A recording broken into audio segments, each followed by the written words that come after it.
Welcome to the 60 Plus Podcast. I'm Janet. And I'm Joe. How are you, Janet? I am great. Can You're I great. say that? Can I Uh, say great? uh, all right. So, how are you? Are is Oh one of the gosh. All right. participles Okay. I of want to do something different. is, I which is a verb. am fantabulous. No. I am.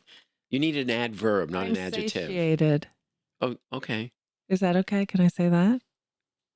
I think so. Okay, good. Let's go with that. You're satiated. I am. I'm satiated. What were you doing before we started? I'm not telling. All right. What are we talking about today, Janet? Well, this is kind of a part 2 of our last episode. Kind of. Kind of, sort of. So our last episode, we talked about the fact, it was a myth buster, that aging is not gradual, that you have these really big spikes in or molecular transformations when you're in your early 60s.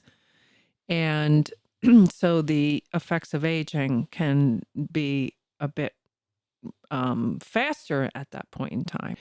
So then we went on to talk about what you can do to sort of counter those effects, or at least increase your health span. You remember all that from last week, Joe? I do. Yeah. So one of the big points that was made was that it probably makes sense to reduce or limit both your caffeine and your alcohol intake, both of which we really didn't want to talk about at the time. So you didn't want to talk about it. I'd put an so asterisk we're going to next to. face our fears. The asterisk is that we are now going to address this. We're going to be brave. We're going to face our fears, and we're going to talk about, should we limit? And if so, why and how? And what does that actually mean? Okay. Caffeine and alcohol you're talking about. Correct. Yes. What do you think? I mean, if you had to give up one or the other, which would you choose to give up? I'd give up giving up alcohol and caffeine. That's not answering the question. Like, I think it would be easier for me to give up alcohol than it would be caffeine, because I just love my morning coffee. I do too. I really love my morning coffee. So what about decaf? Yeah, maybe. I guess I could do that. But, so let's kind of follow this logic along and say, all right, if they say that we should consider this, then why? What are the benefits, or what is the downside of having too much of those things? Have you ever heard the expression, the dose is the poison? Yes. I think that can be applied Well, to this conversation to a degree. yes, to a degree. And I think that probably more so on the caffeine part than the alcohol part. Because there have been studies recently that say no amount of alcohol is good. That's the Cancer Society, I think, saying that. Well, it was actually a study that came out of Canada recently about Oh, that. those Canadians don't know what they're talking about. Maybe they should give up maple syrup. Maple syrup. Yeah, maple liqueur. All right. So, again, I'm going to say the dose is the poison. But By the way, we have some Canadian listeners, so you may want to retract that. No, I won't retract it. I'm not telling them something they don't already know. I do too. They're very nice people. They are very nice. Well, let's talk about caffeine first, okay? Well, of course, I had my Because I don't know. I feel like with caffeine, it's more about how much you have. The dose is the poison. Yeah. So if you're having a cup or two and it's in the morning and you give, your body has time to process it, you're probably going to be fine. If you have it a little bit later, I don't know, you might have trouble sleeping or something like that. But if you start dosing up from there, then there are actually some negative effects. Bone density issues that can come with too much caffeine. Mm-hmm.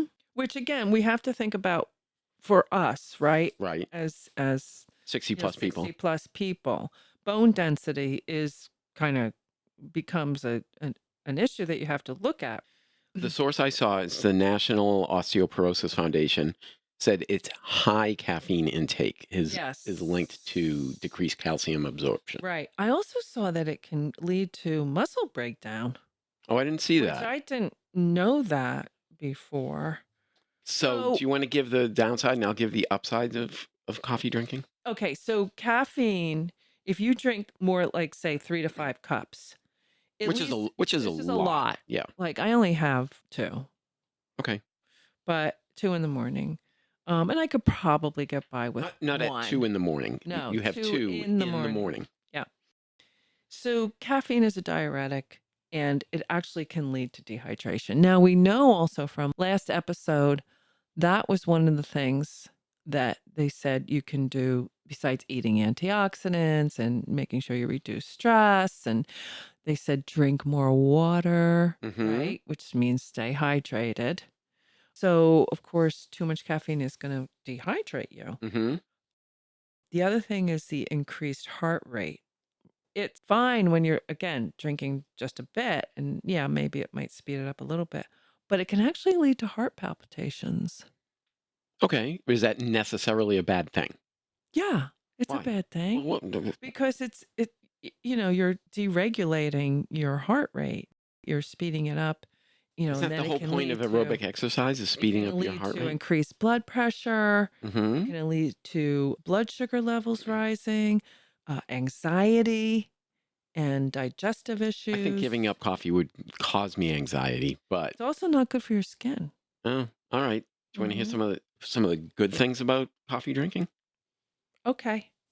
Enhanced cognitive function. Yes, I agree with that. All right. In fact, I don't think I could have cognitive function without it. And I'm getting that from the Journal of Alzheimer's Disease. This was surprising to me. Reduce risk of Parkinson's disease. Really? And that's from Well, I guess that's neurological, right? the American Academy of Neurology. Mm. Lower risk of heart disease. Mhm. That comes from BMJ. I don't know what BMJ is. I'll put it in the show notes. Okay. Potentially lower risk of type 2 diabetes. Okay. So, but this is of course within that 1 to 2 cup range probably. Not Uh, like moderate. yeah, Yeah. yeah, we gotta be real careful because you're like, don't say, okay, caffeine has a lot of benefits, therefore I should drink Drink a lot. more. No. The No, dose, there's like the, a 200 milligrams is like the ideal amount. Anything over that, depending upon the person and their sensitivity, it can become a problem. So let's be clear about that. And we're talking with about moderate right, and consumption. coffee is going to have more than tea, right? Hmm. So if you're looking at that, say 200 milligram mark, you can have certainly more tea than you can coffee. But Okay. then energy drinks, Oh, forget it. I stay away those from those. are like Those are really talk loaded. about poison. Yeah. Yeah. And, you might drink a half of one and get 200 milligrams, on some of them. Some of them are really loaded with caffeine. So you got to be careful with that. So this was addressing health span and lifespan. Yes. According to the New England Journal of Medicine, several large-scale studies have suggested regular coffee drinkers tend to live longer. Yay. Yay. So, okay. So I'm not going to give up coffee. Don't give up coffee. No. And I'm just going to stick to my 1 to 2 cups. I Sure. do notice, however, that if I have coffee after noon, Oh gosh, no. Nope. I'm up in the middle of the Mm-mm, night. mm-mm, And I'm like, why am I up? Why am I mm-mm. not sleeping? And I'm like, oh, yeah, I pushed the envelope. I had coffee at 1, you know? Sometimes I'll have my coffee first thing in the morning and I'll get a text from a friend say, "Hey, you want to meet for coffee?" And I usually say yes, Hmm. but then I go and have decaf. Yeah. Or have something else, or tea or whatever. But yeah, I mean, I usually have my first cup first thing and then my second cup like mid morning Okay. or second cup right after the first. Right. And then I'm done. And then I'm done. Now, all of the negative effects of caffeine that I saw were Hmm. kind of temporary, not really, with moderate use. Yeah. Now, people that have acid reflux, for instance, they shouldn't be drinking coffee. Yeah, exactly. You have to listen to your body. I Hmm. mean, overall, if you're getting jittery, if you're shaking, you're feeling anxious, you probably got too much caffeine in your body. Hmm. So it's really a matter, again, about that consumption level. And this is kind of a side benefit. Hmm. It, it's tangentially associated with coffee, and it's going to apply to alcohol as well. People get together and they sit and they have a cup of coffee, and Yeah, you're together, social. and Right. you're interacting with other people, and that's a good thing. And we Oh, talk about that all the time. yeah. So if you have insomnia, limit caffeine. Oh, look at this. Caffeine may also help depression. Really? Yes, because it stimulates dopamine, which is a chemical in your brain that plays a role in pleasure, motivation, and learning. Okay. All right. So it So might help elevate your mood. sure. So that's good. So there are a lot of benefits of coffee. Or Mm-hmm. I keep saying coffee. I'm not really a tea drinker. I'll have it once. I'll have tea once in a while, but usually once in a while. I can have tea at night though. It has much less caffeine. Yeah, I think your body processes it differently too. Really? Yeah. Okay. So Oh, look at this. no one can They see your computer but you. I can't even see it. they have active polyphenols, which are chemicals with powerful antioxidant and anti-inflammatory properties. Boom, there you go, which is exactly what we need to do. We do because Yeah. we know blueberries are very expensive now. Stop. Okay, it can help with exercise. Maybe, I don't know, I No, no, motivation. it does. I actually did read that as well. Improved physical performance. It can lower LDL cholesterol, especially if it's unfiltered coffee, i.e., made with a French press or Turkish style. That's how I make my coffee. French Oh, press. French press is the way to go. Takes up much less space on my countertop, yep, and the coffee's delicious. You have to work with it though. You have to understand how it goes, and there's some experimenting. You're not just turning on the drip brewer, filling up the pot. right.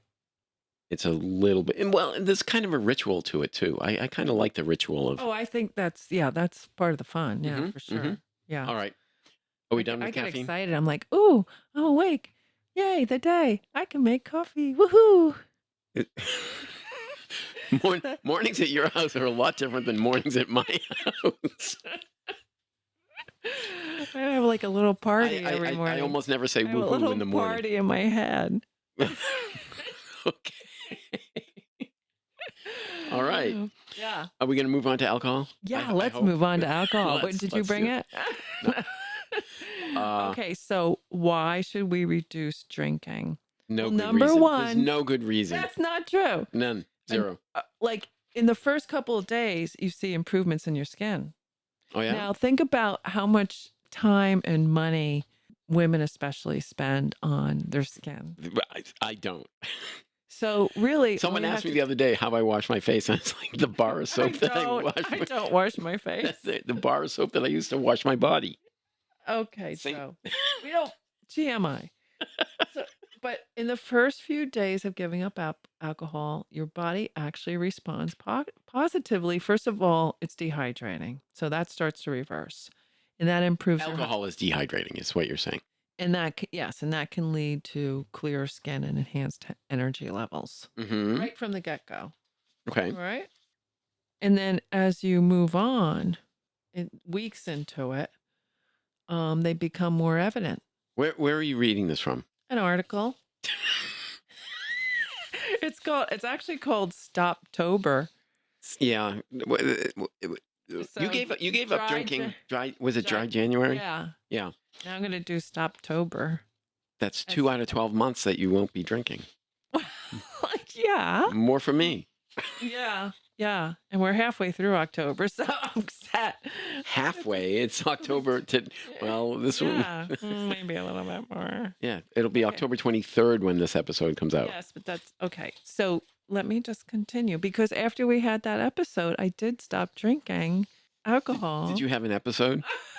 Oh, I was just like, oh, it's really bad for you. I'm going to stop.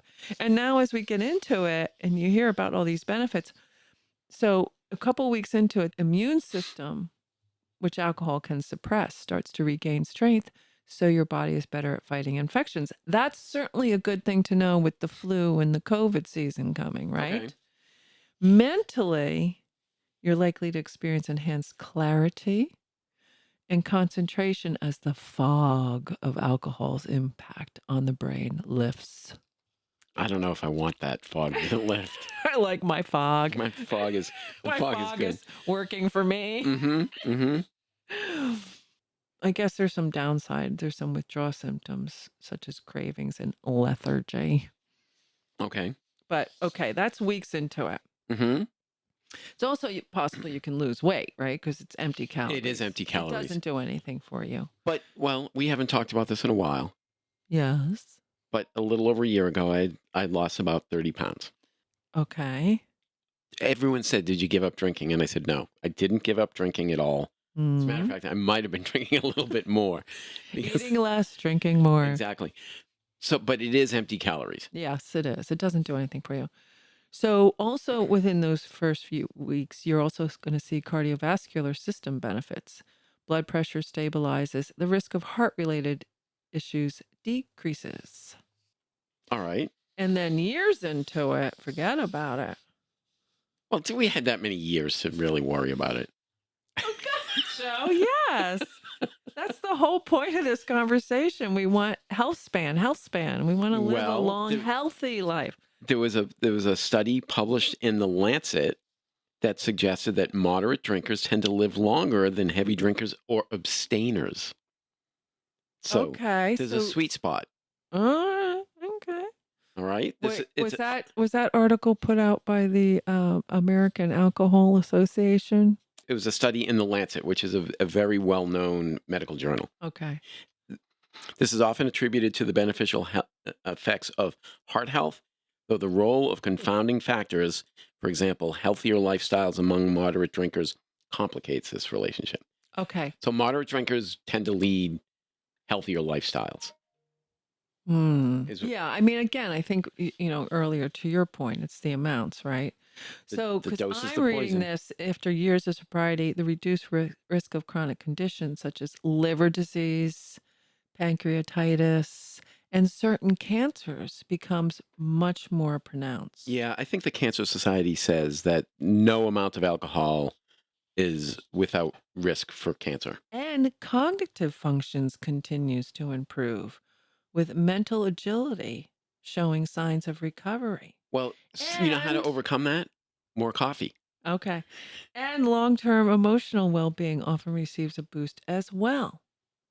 And depression systems diminish and sexual function may also improve. Now there's reason enough. Well, sometimes you're drinking because Drinking leads you to the sexual function. No, I'm kidding. Okay. All right. Are you done with the negatives? Because I've got some positives of moderate alcohol consumption. Wow. then I'm Wait, whoa, listen to this. Oh, geez. The positive effects of sobriety extend beyond the physical realm. Relationships often improve as communication and trust are restored. This sounds like no. This sounds like if you were a heavy drinker, like Yeah, I think so too. Because yeah. I tend to talk more when I'm going to drink. Which is why I yeah, asked you, have there you is been that. drinking already? The Blue Zone people Yeah. typically drink a glass of red wine every day. Yeah, a glass. Well, A we're talking. 4-ounce glass, Joe. We're- I've seen your goblets. They're like 10 ounces. I don't fill them to the brim. Well, I have goblets. I didn't know I had goblets. Benefits of moderate alcohol consumption. okay, your turn. Point, counterpoint. The American Heart Association says that moderate alcohol consumption, particularly red wine, can raise HDL cholesterol levels, reduce the risk of heart attacks and stroke, especially attributed to red wine's polyphenols. So, Red wine. red wine. Well, Another nothing vote wrong for red wine. Nothing wrong with red wine. Caffeine has polyphenols in it too. It does. We talked about that. Mm-hmm. Reduced risk of type 2 diabetes. Again, moderate alcohol consumption can reduce the risk of developing type 2 diabetes. The social and psychological well-being. The social aspects of sitting down with friends. So just don't drink alone. No. Well, sometimes I do. I mean, I'll have a glass of wine with dinner. I drink alone, nobody else. Again. And when I drink alone. Well, What's that song go? Is it George Thorogood? Yeah. Longevity. So moderate drinkers live longer than heavy drinkers or abstainers. And all of that is good. Okay, so what message are we sending here, Joe? I I feel like maybe we're doing a bit of a disservice to I don't our think so at all. listeners. I think it's a double-edged sword. I think if you have moderate caffeine consumption, Mm-hmm. moderate alcohol consumption, Mm-hmm. that you're probably okay. Yeah, but we're talking like 1 to 2 glasses of both of those things. Moderate That would amounts. be considered moderate. Sure. Not, oh, I only downed a bottle of red wine tonight, or a half a bottle of red wine tonight. I guess that's 2.5 glasses, right? Is it? I don't know how many goblets it is. Well, for you, it's 2. It's one goblet is like half a bottle of wine apparently at my house. I didn't even know I had goblets. I'm going to have to go home and look at my goblet cabinet. Uh, so I don't think we're doing a disservice at all. No? So last week we learned that those 2 bursts of aging, if you want, I'm making air quotes, Yeah. reduce your body's ability to process caffeine and to process alcohol. Right. So don't overdo it. Everything in moderation, as Right. was it Plato that said it? Also, I think too that especially if you're having sleep problems, for both caffeine You and up the alcohol alcohol, consumption. no, alcohol will disrupt sleep. Will it? You never get to you won't get to your dream state, which is where the deep sleep Oh, happens. okay. With 7 days without alcohol at all, it's better sleep, better memory function, more energy, better mental health. That's just 7 days. Okay. So, Yeah, maybe you're, so, compared to what kind of alcohol consumption prior to that 7 days. well, I, true, right. I've had many times where I've had way more than 7 days of no alcohol consumption. Yeah. I've noticed no difference in like Yeah, cognitive because you're not function. drinking that much, right? No, Yeah, no. right. So, You know, but I I joke. think but the point is that the point I was going to try to make was that if you are giving yourself time to process both the caffeine and or the alcohol hmm before you try to go to sleep.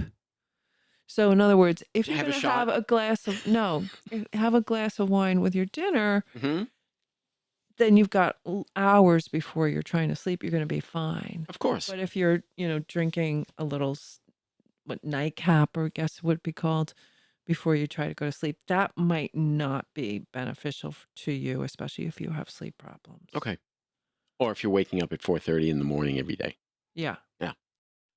So I don't think we've done a disservice at all. I think we've provided some good information. There'll be information in the show notes about where we got all of this information Mm-hmm. that you'll be able to link to and read up on it yourself and decide for yourself.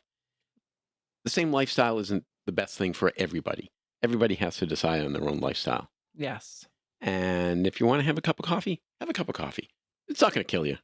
Right. You want to have a glass of red wine? Have a glass of red wine. Have a beer. That's okay.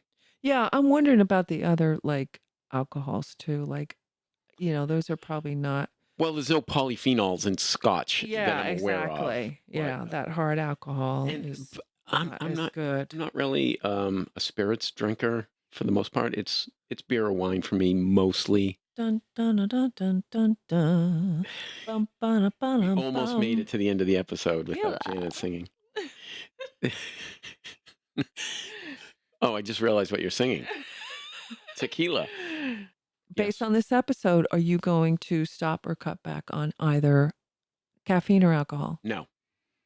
Gosh, that was quick and a I'm- hard no. No. That was a hard no, folks. Hard no. But I'm already at moderate. I have Yes. 1 cup of coffee in the morning. Yep.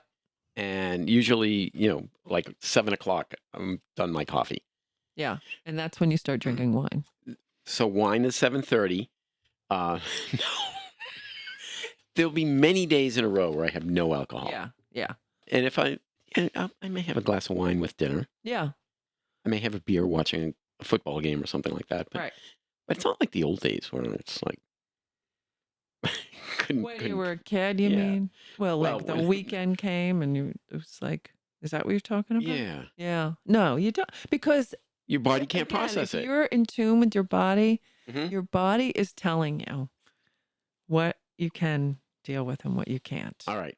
I think we've Listen to your body. provided a lot of good information here. As I said, It'll all be in the show notes. And I think that's it for this week's episode of the 60 Plus podcast. I'm Joe. I'm Janet. Bye.